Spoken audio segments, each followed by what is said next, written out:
E esse mês nós estamos falando durante as nossas noites sobre andar com fé, eu vou.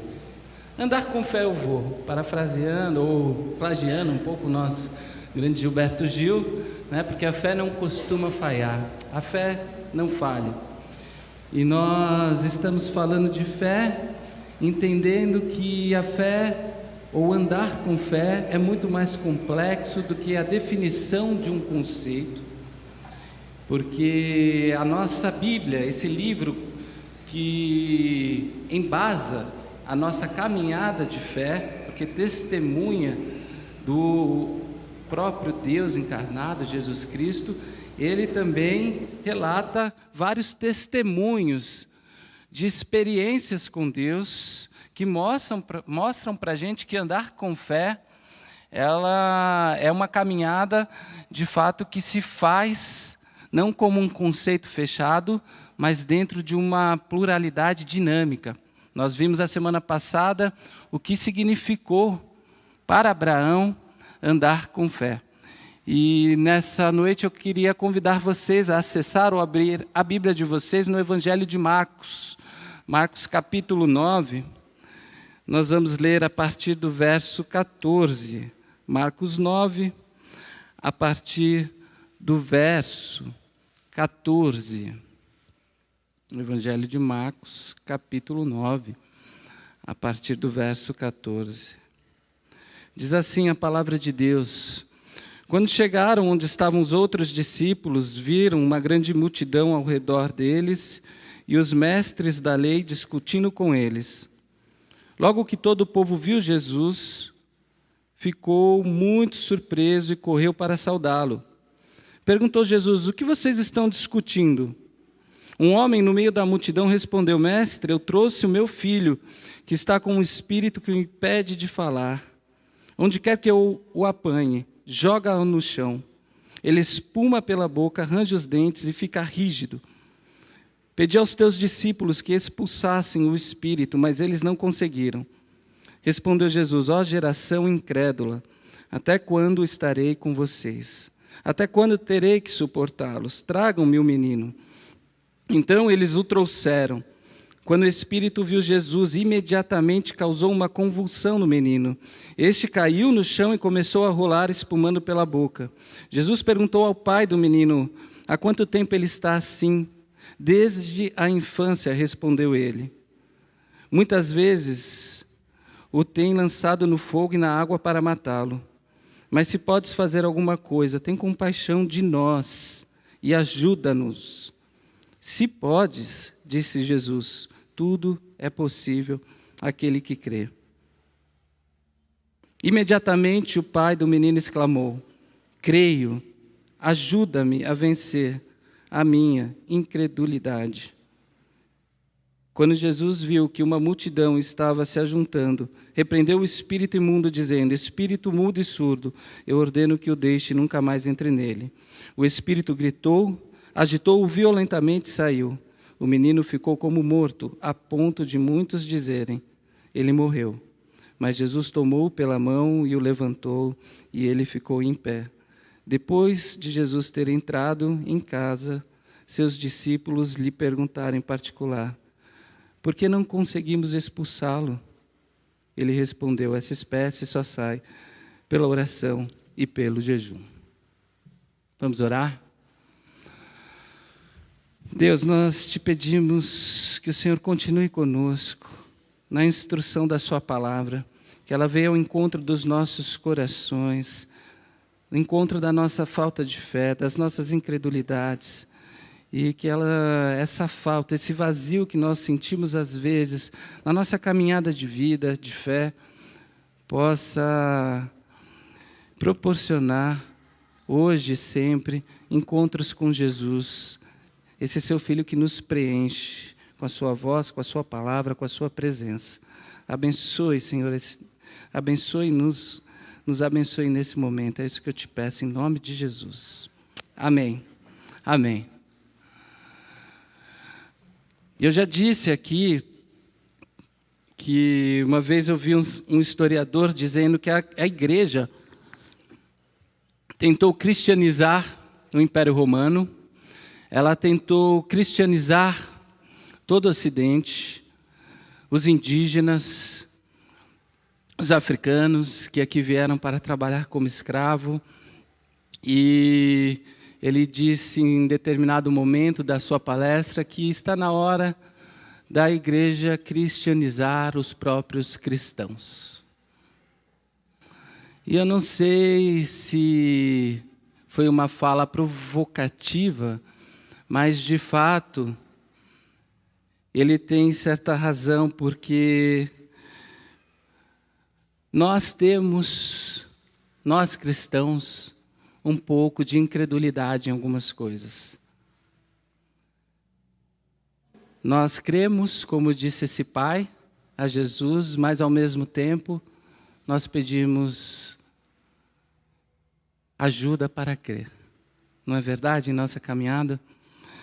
Então, eu acho que a gente pode entender um pouquinho dessa caminhada de fé, o que é andar com fé, a partir dessa história, do que está acontecendo com esse pai, com esse filho, e tudo aquilo que está em torno deles, e pedir auxílio nessa noite para Deus, que Ele venha também nos ajudar a vencer a nossa ou as nossas incredulidades.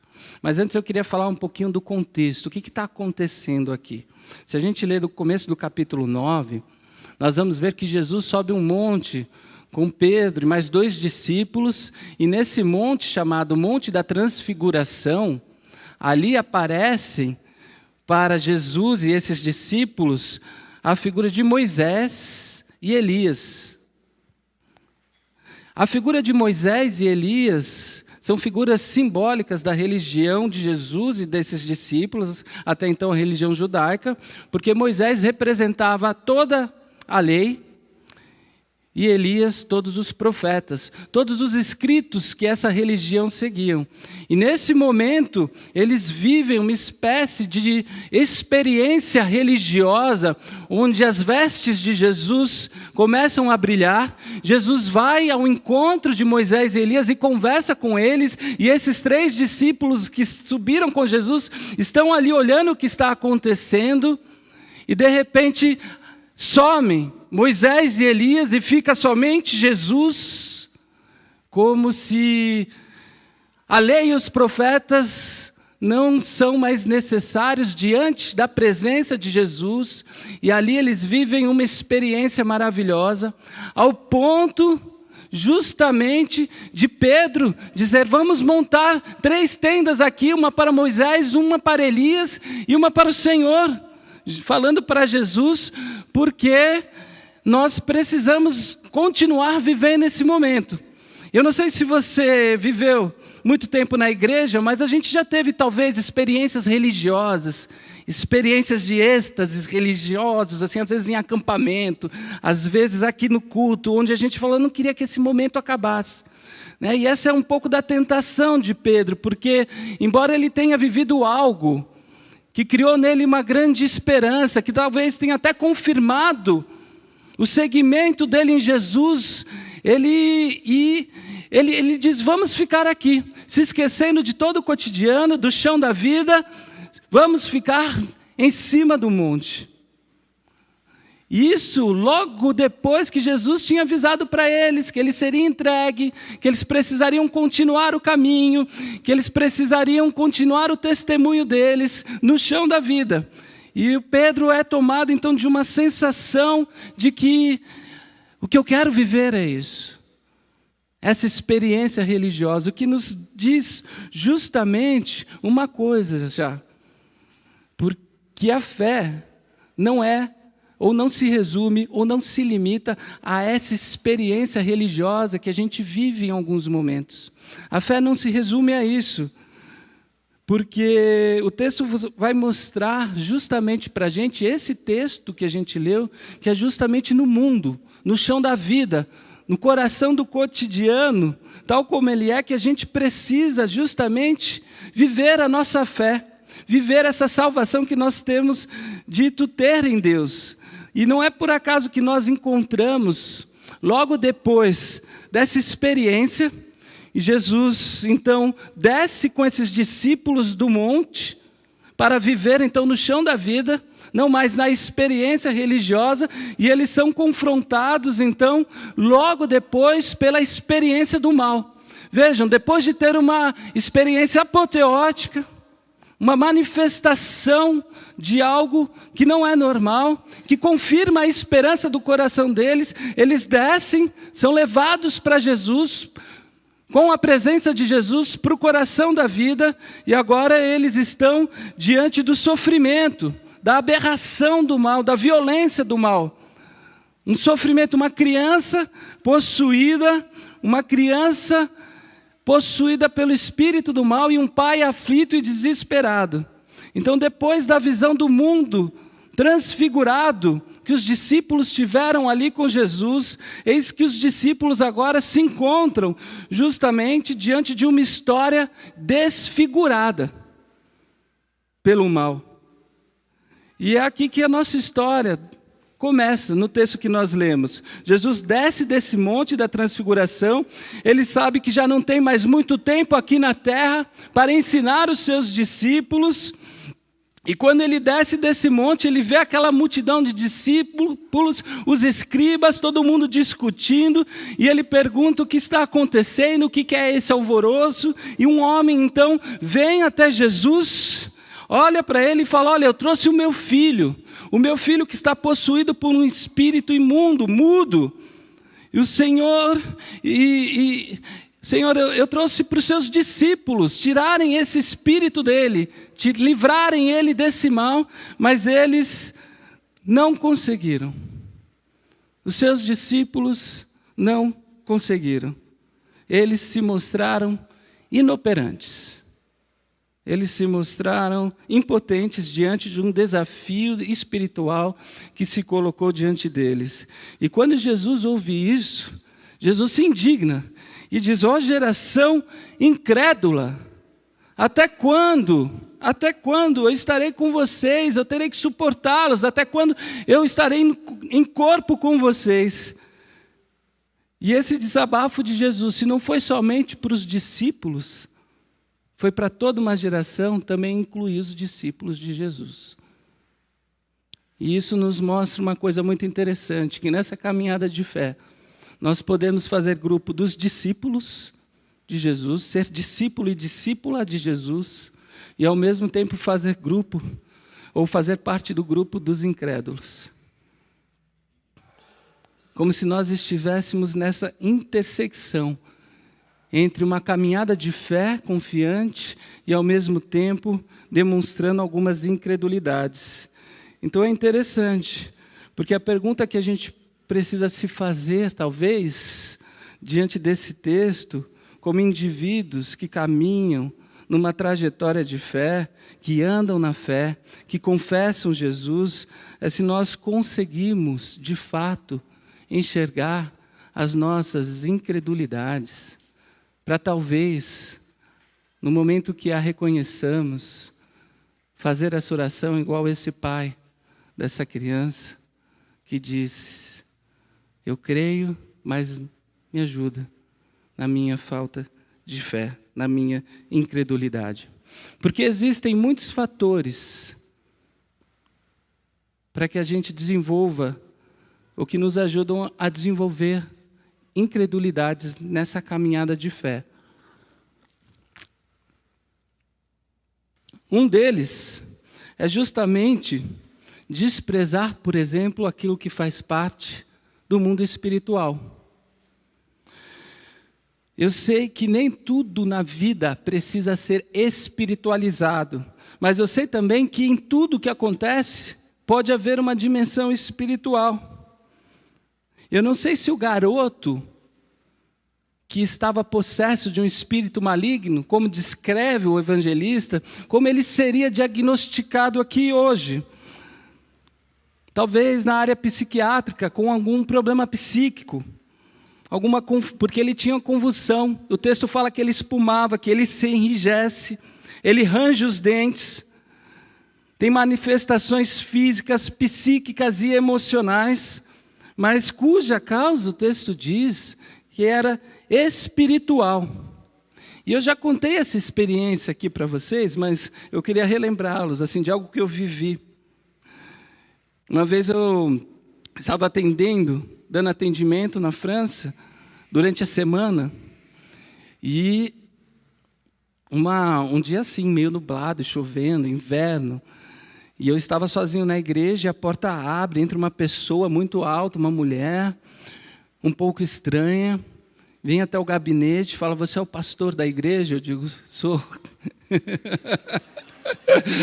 Já prevendo que a situação já era um pouco estranha. E ela falou, eu preciso que você ore por mim. Eu falei, por quê? Porque eu fiz sexo com o diabo. Ela falou, e eu viajei pela Índia e lá com o xamã, etc., eu fiz um ritual, enfim. Eu falei, meu Deus. Batista, né? Eu falei, não, senta aqui. E ela falou assim, eu li na internet que Deus pode me salvar. Jesus pode me salvar. E eu expliquei para ela, conversei com ela sobre quem era Jesus e falei, vamos orar. E a gente aprende, eu fiz em cursos de missões, que a gente, quando está assim, a gente ora com um olho no peixe e outro no gato, né? Faz assim. Vai que acontece alguma coisa.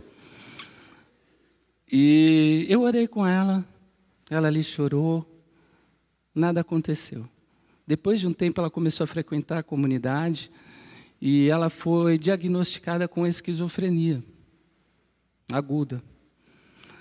Então, vejam, discernimento. Nem tudo precisa ser espiritualizado, mesmo quando, às vezes, as coisas aparecem, embora exista a questão espiritual ali. Tá?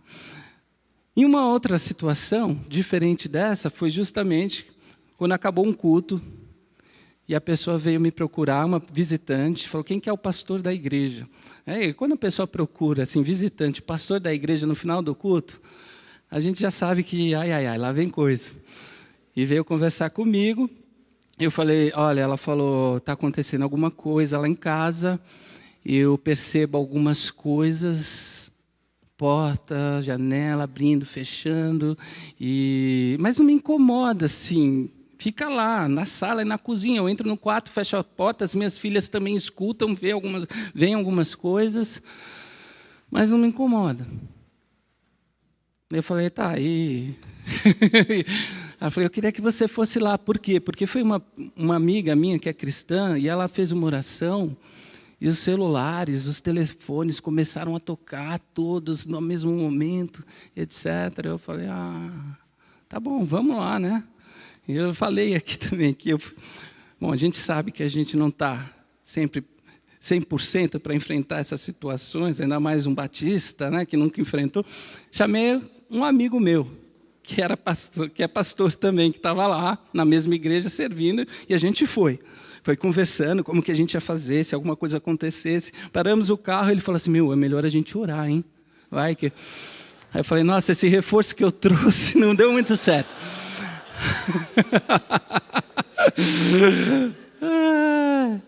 Enfim, a gente foi lá, conversou com essa moça, de fato uma história muito difícil, e quando a gente orou, algumas coisas aconteceram, de fato.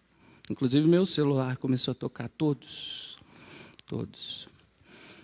E por que eu estou contando essa história? Lógico, a gente continuou conversando com ela, fizemos um PG na casa dela, e depois ela se mudou para um outro país. Tá, mas por que eu estou contando essa história? Porque a realidade que a gente vê não é só aquilo que existe, né? Não resume aquilo que existe, na verdade. Existe mais coisa, uma realidade que a gente vê, e mais coisas que a gente não vê, que também existem. E eu não estou falando só de possessões demoníacas, eu estou falando que a gente acredita num texto que falou que Deus nos criou. E quando Ele nos cria da matéria, do pó, mas Ele sopra o seu espírito, como se na nossa dimensão humana, na nossa dimensão de ser humano, existe uma espiritualidade, uma dimensão espiritual que precisa ser trabalhada. Existe algo que a gente não vê, mas que a gente vive e carrega, e que está desde a criação conosco, porque nós somos seres humanos, e seres humanos são seres também espirituais, não essa espiritualidade de alma sem corpo, mas humanos. Seres humanos carregam essa espiritualidade, e existe, para além daquilo que a gente pode ver, como diz a Bíblia, que a nossa luta não é contra a carne, o sangue, a matéria, então a gente não precisa ficar justamente menosprezando o nosso corpo, mas existe um mundo espiritual. Esse mundo existe. Tanto que o mal que existe no mundo, que atravessa a nossa existência, a Bíblia fala que é um sistema maligno, espiritual. Não só de possessões demoníacas, mas quando você vê alguém roubado da sua dignidade, isso é espiritual, é o mal agindo na vida, é o mal agindo na sociedade. Quando você vê um gesto de violência, é o mal agindo na sociedade. Quando você vê famílias que não deveriam se separando por questões de violência, por questões de abuso e qualquer outra coisa, é o mal se manifestando no mundo. E a gente não pode esquecer que existe essa dimensão de um mal que Jesus nos chama para resistir, que já está vencido, mas que Jesus nos chama para resistir e lutar contra. Esse poder espiritual a Bíblia chama de diabo, que significa separação, segregação de Satanás, de acusador, tudo aquilo que vai colocando essa existência do mal na nossa vida e que a gente vai atravessando. E a história bíblica conta que na história da criação humana, o mal atravessou essa história. E a gente luta contra isso. Então, a gente não precisa ser espiritualista vendo o diabo em tudo, mas a gente também não precisa ser cético. Como disse C.S. Lewis, um teólogo inglês, o diabo, ele saúda tanto o mágico, aquele que vê, que é espiritualista e vê tudo como se fosse um mundo espiritual, mas também saúda o cético, aquele que não acredita em nada disso. Do mesmo jeito. Do mesmo jeito. Então a gente precisa trabalhar essa questão da espiritualidade. Por isso que a gente vem aqui. Por isso que a gente lê a Bíblia, por isso que a gente dobra os nossos joelhos em oração e fala, Senhor, nos ajuda. Existe algo para além da gente, uma força maior também que nos mantém. A segunda incredulidade que eu vejo, que aparece nesse texto, é que, embora a gente despreze essa questão que é de ordem espiritual, há um desprezo também da necessidade da própria presença de Jesus na nossa vida, às vezes.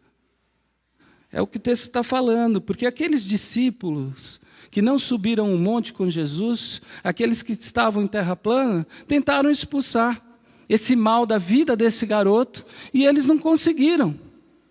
E eles não conseguiram. E por que foram incapazes? Por quê? Por que Jesus diz, isso só sai com oração, jejum e oração? Por quê? A gente retrocede um pouco no texto, vai lá no capítulo 6, Jesus envia muitos discípulos para operar sinais e maravilhas, curas. Ele envia para que as pessoas vejam sinais sob a sua autoridade.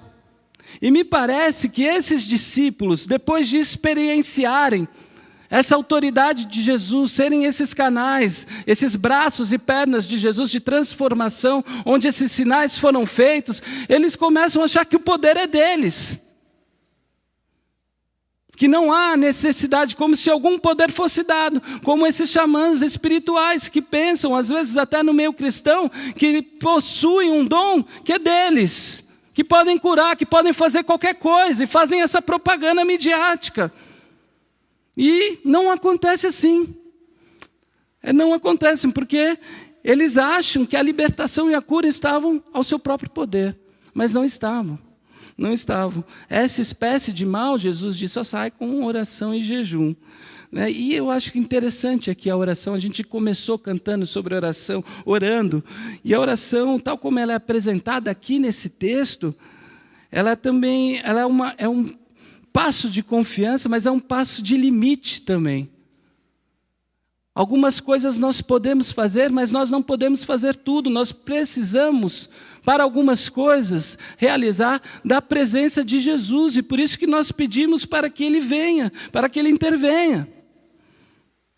Nós pensamos por vezes, e eu acho que a gente age muito assim, que a salvação do mundo está naquilo que a gente pode fazer. E às vezes a gente deixa Jesus para trás. E vai querendo fazer, às vezes como igreja, às vezes como seres humanos, a gente sai fazendo. Pensando que, tá bom, eu sei o que é e eu vou resolver. E esquece justamente dos nossos próprios limites. Então, coração humilde, sabe? Coração humilde para aquilo que a gente tem que realizar. Andar com Deus como quem sabe que não sabe de muita coisa. Como quem sabe que precisa dessa dependência, como quem sabe que precisa dessa presença dEle para realizar algumas coisas. Salmos 32, 8 diz, eu te instruirei com os meus olhos, você vai sob a minha vista. Você depende, para realizar algumas coisas, da minha presença. E a grande questão é que se a gente sabe ouvir o que Deus fala. Porque quando a gente se coloca para orar, a gente se coloca numa posição de humildade, mas às vezes a gente não ouve. A gente quer orar para testificar aquilo que a gente quer fazer. A gente quer orar para que Deus faça, para convencer Deus a fazer aquilo que a gente deseja. Mas escutar significa ter humildade. A gente ora para escutar Deus. Não para se tornar orgulhoso, não para dizer que sabe tudo, sabe, se colocar na escuta para ouvir aquilo que a gente precisa admitir, que nós não estamos certos o tempo todo. A gente não pode ir para a vida com essa atitude orgulhosa de quem sabe tudo. Não pode. Ir para a vida com essa atitude de quem pode tudo, porque não pode. Uma vez eu estava vendo um testemunho de um pastor contando uma história que foi pregar em uma outra igreja, e ele disse que em algum momento, depois da sua pregação, o ministro entrou e completou a pregação dele, era sobre o filho pródigo, e ele disse assim, olha, nós somos filhos do rei, então nós podemos muita coisa, porque Deus nos abençoou. E ele falou que o pregador foi se exaltando, tanto que ele falou uma hora que a gente deveria pegar Deus, às vezes, pelo colarinho, como fez esse filho pródigo, e dizer, Deus, dá o que é meu. E esse pregador disse, falou, Senhor, se o Senhor for derrubar tudo aqui, não esquece que eu não estou compactuando com esse pensamento. Mas sabe, essa questão de orgulho, de que a gente pode tudo, de que a gente sabe fazer as coisas, né? A Bíblia diz que o orgulho precede a queda. O orgulho precede a queda. A Bíblia diz que aquele que diz que sabe, é porque, na verdade, ainda não sabe muita coisa, ou não sabe. Então, o fracasso dos discípulos nesse texto nos lembra que é preciso de uma relação pessoal com Jesus, de uma espiritualidade, de uma vivência, de um chamamento da presença de Jesus, para a gente viver algumas coisas. E essa espiritualidade, nessa religião que eles estavam, era feita com jejum e oração, e é por isso que Jesus está dizendo, vocês tentaram fazer as coisas por vocês mesmos. Por vocês mesmos, sem a minha presença. Não entendendo que eu sou aquele que te faz agir. Eu sou aquele que potencializa a sua ação. Então, eu acho que a gente precisa tomar cuidado com essa nossa incredulidade que vem pelo orgulho. A nossa incredulidade também se mostra na dificuldade de manifestar, sabe, quando a gente ouve, uma obediência simples. Aquela obediência simples, coisa simples, porque a gente já está entendendo que a fé não se mostra em conceitos, a fé não se faz a partir da compreensão daquilo que é uma caminhada somente, mas a nossa fé, A gente mostra que a gente vive a nossa fé na obediência. Às vezes tem gente que não gosta muito dessa palavra, obediência, mas a obediência de Deus é para a sua liberdade, é para o seu bem. Então não fique preocupado, que a obediência a Deus, ela não vai te colocar numa caixa, ela vai te libertar. Então a gente precisa começar a entender o que é, ou obedecer simplesmente. Sabe o que é obedecer? Por exemplo, eu fui no médico, ele falou assim, olha, você agora pode começar a andar, fazer exercício, correr, etc., está liberado. E você precisa fazer isso para a sua saúde. É bom que faça. Aí passa uma semana, 2 semanas, eu fico, mas será que eu já estou bem para fazer exercício? Não é só preguiça, não, às vezes é que a gente não acredita. Está passando de um processo para o outro, fala, será que ele tirou o remédio, a medicação no tempo certo? Será que eu já posso me esforçar? E aí se passa uma semana, 2, 3, alguém chega para mim e pergunta, André, você já está fazendo exercício, etc? Eu falo, não, mas o médico não falou para você fazer? Eu falo, mas eu li alguma coisa, eu fui consultar outro amigo, olhei lá no Google. Aí você acreditou no médico? Você não acreditou no médico, né? Então não obedeceu por conta dessa incredulidade. E eu acho interessante aqui no texto, é que quando Jesus ouve sobre o insucesso das ações dos seus discípulos, ele dá uma ordem, e que foi obedecida simplesmente. Lá no verso 19 ele diz, tragam-me o menino. Simples. Tragam-me o menino. Então eles trouxeram. É simples. Jesus diz assim, o problema é esse. Ele está sendo possesso, tem um espírito maligno que está destruindo esse moço, me traz o menino. E trouxeram, e o milagre aconteceu. Mas você sabe por que às vezes é difícil obedecer essa palavra de Jesus? Não é porque ela é complicada, mas é porque às vezes ela é tão simples, que fica difícil da gente fazer, acreditar que esse gesto simples, essa pequena coisa, vai mudar alguma coisa na nossa realidade. Não é, Senhor, fulano me ofendeu profundamente. Vai lá, procura o fulano, está na palavra, já sabe o que vai fazer. Procura o fulano e vai tentar se reconciliar com ele. Mas ele não vai me ouvir, mas tenta. Mas eu conheço, sujeito orgulhoso, não vai me ouvir. E aí não faz, não se reconcilia. Fulano está me devendo 5 mil reais, que falou que ia me pagar nesse mês, não me pagou. Então, liga para ele e pergunta, por que você não me pagou? Você está precisando de mais? Quer que eu te dê mais? Não é? Andar mais 1 milha, quem te pede a túnica, você dá o quê? A capa toda. Não é? Então pergunta para ele, está aqui na Bíblia. Difícil, né? Fazer essa coisa simples. Mas está aqui, não sou eu que estou dizendo. Né? Vai ver se você tem condições, se ele está precisando de mais. Não é para ser bobo, mas para entender a situação de fato, do que está acontecendo, em vez de ficar acusando. E até aproveitando o ensejo, eu não estou mais falando com meu filho, eu não estou mais falando com a minha filha, Dia dos Pais. Eu estou num processo muito ruim aqui na relação dos dias dos pais e não consigo mais. Já procurou? Já tentou colocar as circunstâncias na mesa, reavaliar e procurar a paz com seus filhos, porque o Espírito converte os corações do pai, ou dos pais aos filhos e dos filhos aos pais. Então vai procurar.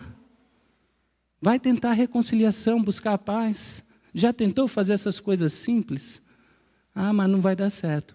Aí a gente não faz, né? Porque nem sempre é fácil a obediência simples. Nem sempre é simples a obediência simples. Vocês se lembram do exemplo do Naamã, um oficial da Síria? Ele ouve da serva dele o quê? Olha, tem um profeta lá do Deus, acho que ele pode te ajudar. Ele estava com um problema de pele. E aí o Naamã vai em busca de Eliseu, o profeta. Eliseu manda um servo falar com ele. Ele falou, o chefe mandou você se banhar 7 vezes lá no Jordão. Naamã fica possesso. Fala, como assim? Por acaso não existem rios na Síria melhores do que esse lamaçal nojento? Ele nem me atendeu e começa a ficar revoltado por uma coisa simples. E aí o servo dele fala assim: se o profeta te mandasse, te pedisse fazer alguma coisa muito difícil, você faria? Então vai lá e obedece. E ele foi lá 7 vezes e estava com a pele novinha, novinha. Então, obediência, sabe? É por isso que Tiago diz assim: não sejam praticantes, ou na verdade, sejam praticantes da palavra, e não apenas ouvintes, não apenas aqueles que ouvem, mas obedeçam.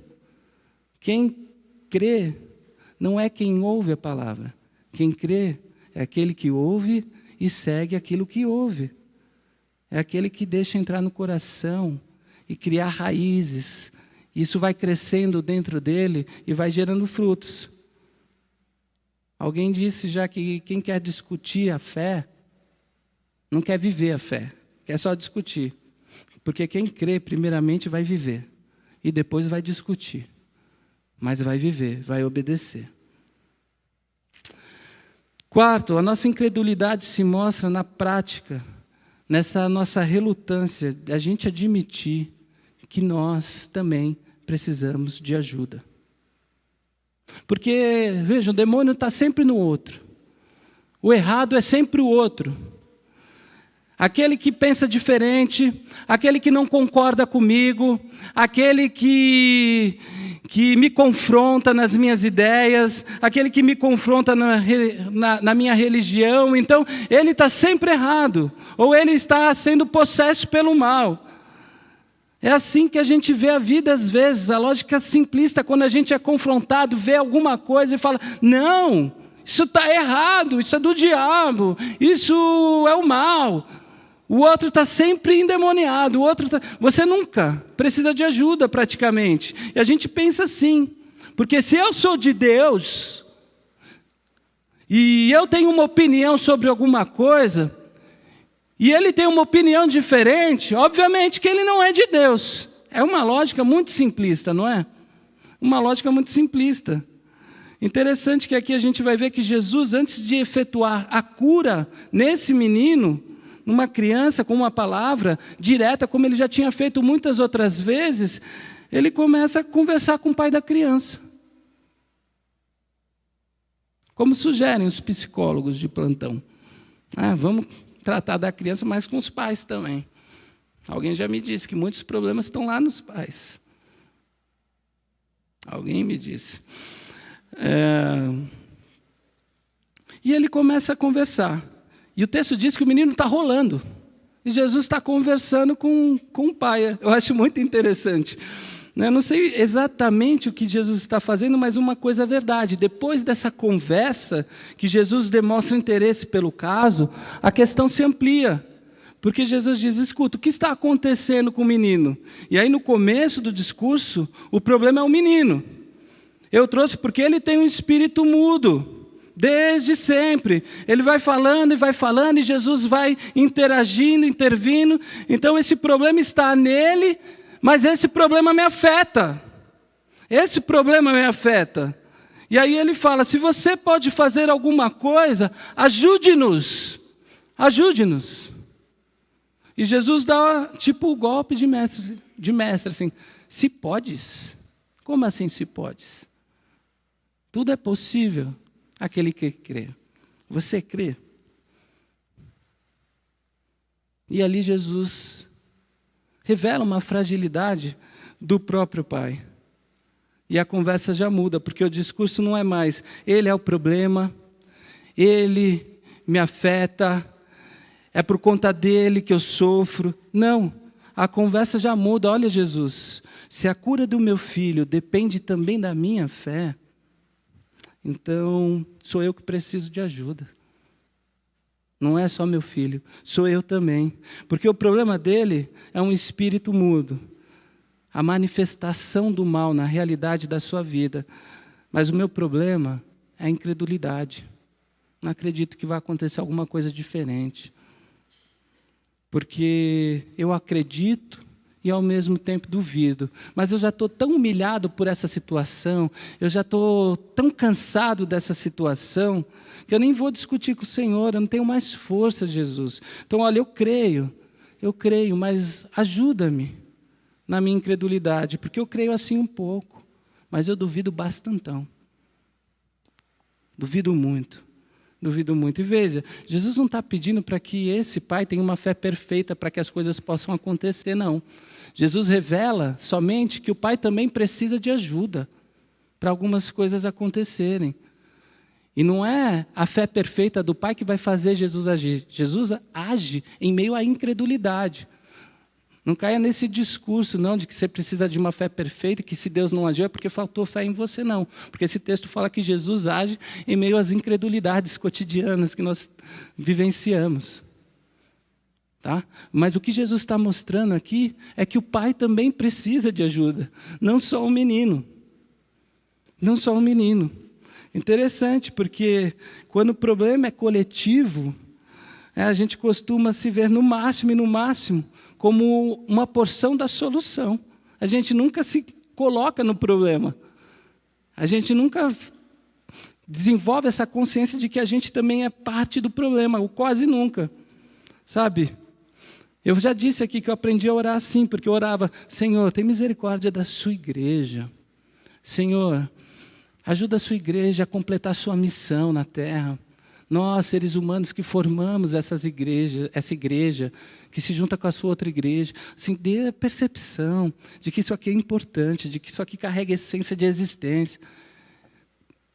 Mas, de repente, vem uma voz à consciência e fala, e você, não é? Não é igreja? Então, para de falar a sua igreja, fala nós, igreja. Se coloque como parte do problema, porque se acontece alguma coisa que não está de acordo com Deus, eu também sou responsável. E isso não só aqui na igreja. Se acontece alguma coisa na rua, se acontece alguma coisa no seu bairro, no Brasil, do outro lado do mundo, todos nós estamos concernidos nisso. Todos nós. Talvez nós não sejamos culpados, mas nós somos responsáveis por esse mundo. A manifestação do mal nos afeta e nos chama a uma responsabilidade conjunta.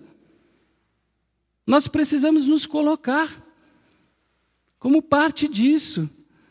É o que o Paulo vai dizer em Romanos 11:32, que Deus nos encerrou a todos debaixo do pecado, a fim de para com todos usar de misericórdia. Então vejam, quando há manifestação do mal, nós estamos concernidos.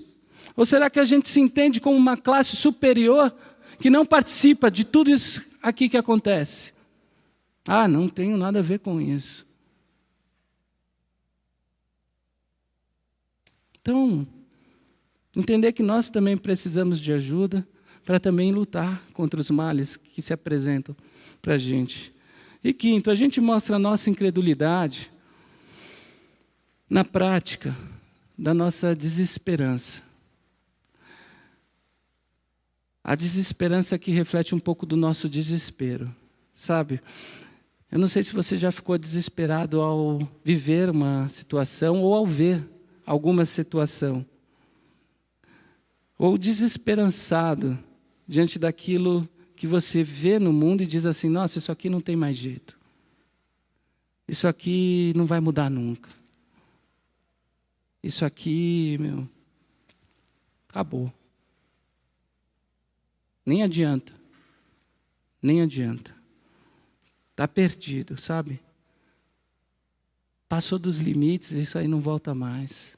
Não sei se você já ouviu esse tipo de fala, ou já falou coisa assim, porque eu já vivi e falei.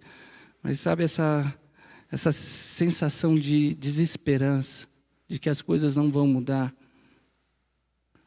E é interessante porque quando Jesus manda esse espírito embora desse garoto, o espírito vai, mas o menino fica caído no chão, não é? E o texto diz que ele fica caído de tal forma que as pessoas falam assim, morreu. Ih, morreu. Jesus tirou o espírito, mas ele conseguiu realizar o que ele veio fazer. Acabou. Acabou. Tarde demais. Verso 25. O menino ficou como morto, a ponto de muitos dizerem: ele morreu. Mas olha que interessante o tratamento de Jesus. Um espírito que trata, um mal que atravessa a nossa existência e vai desconstruindo a nossa dignidade ao ponto de nos fazer babar, rolar no chão. Isso pode ser interpretado também como simbólico. Quando o mal atravessa a nossa vida e vai nos desconfigurando como seres humanos. E Jesus, então, toma esse menino pela mão. Ele toma esse menino pela mão. Jesus não foi lá e disse assim: pega o menino lá, falou para o seu pai, leva para casa. Jesus não fala para os discípulos: ó, recolhe o menino, está tudo certo. Não, Jesus foi lá, sem nojo, porque era uma situação difícil, sem hesitar, pegou ele pela mão, o levantou e colocou de pé. O texto diz: e o Espírito, a manifestação do mal que tentava derrubar, destruir, escravizar, vai embora. Jesus toma pela mão, o levanta pela força dele e depois o deixa em pé com a sua própria força e fala: vai viver a vida. No outro evangelho diz que Jesus entrega esse menino para o Pai. Então, cuidado com a desesperança. Jesus pode resgatar, Jesus pode libertar, Jesus pode devolver para a vida tudo aquilo que foi alvo do mal. Jesus, ele pode sim trazer vida àquilo que as pessoas dizem estar morto. Jesus tem esse poder. Para quem diz não tem mais jeito, Jesus diz tem jeito sim. E talvez a gente nunca deveria dizer isso, não tem mais jeito. Em nome de Jesus, não diga mais isso. Nós somos esse povo da esperança, esse povo que segue esse Jesus libertador, que opera cura e transforma. Eu não sei quantas vezes você já disse isso, porque eu digo bastante, assim, tenho que confessar. Às vezes eu olho o centro da cidade e falo: ali não tem mais jeito. Eu olho para Brasília e falo: nossa, ali não tem mais jeito. Olhem para algumas situações que você fala que não tem mais jeito, mas acho que um cristão, uma cristã de Jesus é uma voz de resistência, ao ponto de acreditar nessa utopia de um mundo melhor que foi inaugurado com Jesus e está sendo construído a partir da sua própria igreja. Porque nós, igreja, nós acreditamos no poder da ressurreição, da vida além da morte. A gente acredita nisso. Nós acreditamos que Deus tudo pode. Ou nós não acreditamos? Nós acreditamos. Jesus não tira somente as pessoas do inferno, mas tira o inferno das pessoas. Jesus pode operar transformação, por mais lenta, por mais difícil que seja, Jesus pode operar. O que o anjo disse para Maria quando revelou que ela estava grávida de Jesus? E ela se perguntou: mas como é que vai ser isso? Não tem nexo, não tem lógica. E o anjo responde o quê? Para Deus, tudo é possível. Então a gente precisa, nessa caminhada de fé, em meio às nossas incredulidades, sim, nos abrirmos para essa dimensão do milagre. Milagre eu não falo aqui somente esses sinais miraculosos que às vezes a gente vê na Bíblia, como nesse texto, mas entender que às vezes o milagre é essa força de se levantar em meio a uma depressão, é uma força de resistir e buscar sentido quando você não vê mais, é a força de trabalhar o relacionamento com seu pai, com a sua mãe, com seu filho, com a sua filha, quando está tudo muito bagunçado, e falar: não, ainda assim, eu sei que a gente pode desfrutar de um amor que Deus colocou ali, e eu vou buscar esse amor. Isso é milagre, é possível, tem jeito sim, tem jeito, entende? E nós somos a igreja de Jesus, esse povo que acredita nisso, porque se a gente deixar de acreditar nisso, na transformação, na ressurreição, no meio dessa caminhada de fé, a gente perde o sentido de ser. Eu já disse aqui também uma ilustração muito bonita, que quando a Alemanha, Berlim, foi bombardeada na Segunda Guerra, a cidade ficou um caos. E existe, de fato, memoriais de peças destruídas em Berlim, desse bombardeio que houve na Segunda Guerra Mundial. E uma dessas peças é justamente uma estátua do Cristo, sem os braços. Está lá, nesse memorial até hoje. E dizem que alguém colocou assim, os dizeres em algum momento nessa peça: Berlim está destruída, ofereçamos nossos braços e nossas mãos a Cristo para que ela seja reconstruída. E parece que fizeram um ótimo trabalho, quem foi lá e conheceu, né? Fizeram um ótimo trabalho. Por quê? Porque abençoar o mundo é justamente acreditar que ele tem jeito. A igreja acredita que não há realidade que Jesus não possa transformar. A igreja acredita que não há história que não possa mudar. Não há lugar, não há ambiente que seja tocado, amaldiçoado pelo mal, que fique igual depois de uma palavra de Jesus. Não há.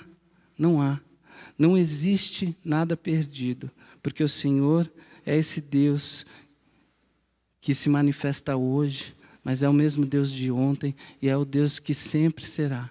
Ou a gente não acredita nisso, que esse Deus que restaurou ontem a vida desse garoto, a vida desse pai, a vida dessa família, é o Deus que pode restaurar as nossas famílias. É esse Deus que pode restaurar as nossas sociedades. Não muda. Só mudou uma coisa. É que Jesus jogou a responsabilidade nas nossas mãos, da mudança e da transformação.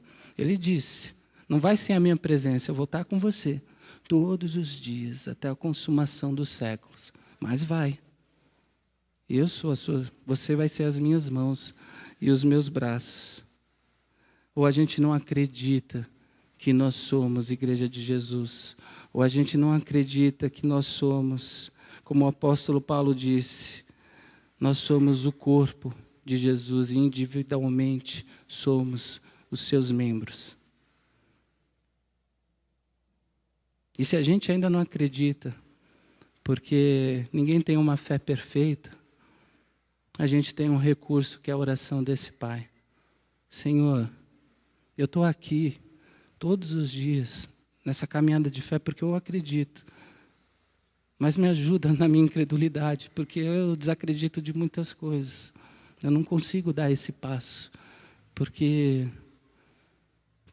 falta fé, falta acreditar, se lançar.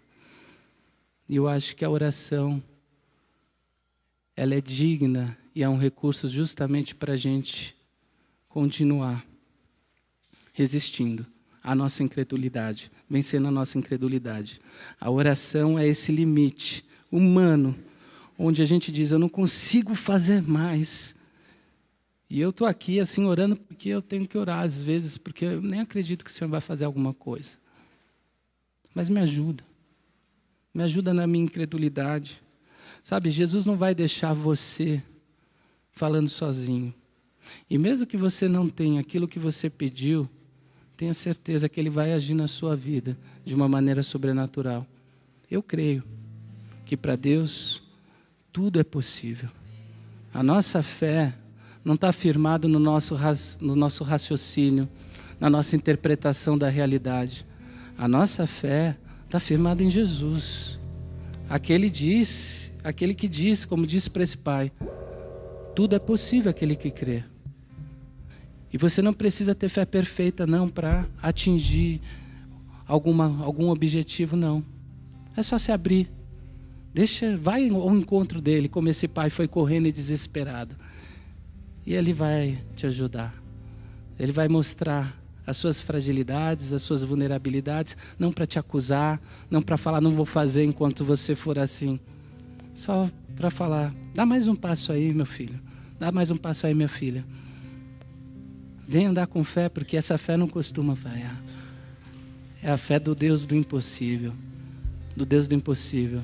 E por mais que digam que isso não existe, que isso não vai acontecer,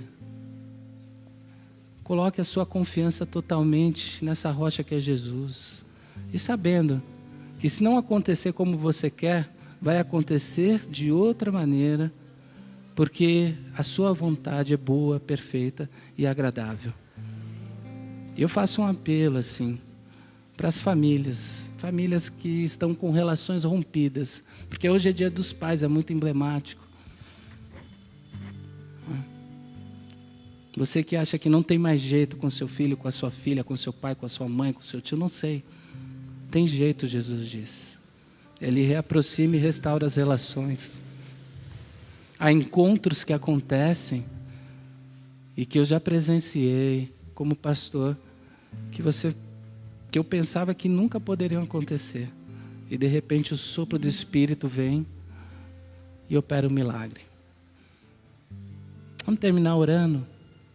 Nessa oração sincera, assim, Deus, tem muita coisa que eu não acredito, mas eu quero caminhar nessa fé, essa fé falha, essa fé que se baseia às vezes no seu próprio raciocínio, na experiência do outro, naquilo que vê tão somente.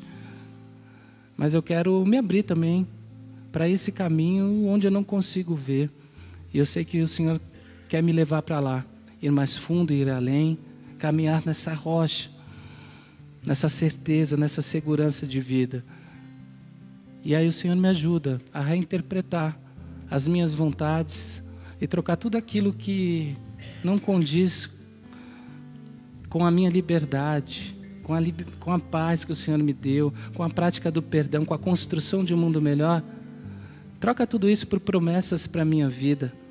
Essas promessas que fazem com que eu não caminhe com o destino certo, mas caminhe nessa dinâmica de fé, de relacionamento contigo, onde eu posso conhecer o Senhor mais profundamente e reconstruir a minha vida com a sua presença em toda a liberdade de vida, para viver toda essa plenitude que o Senhor me preparou. Eu creio, mas me ajuda a continuar. Eu creio, mas me ajuda a continuar. Faça essa oração para Deus se você quiser, se você precisar.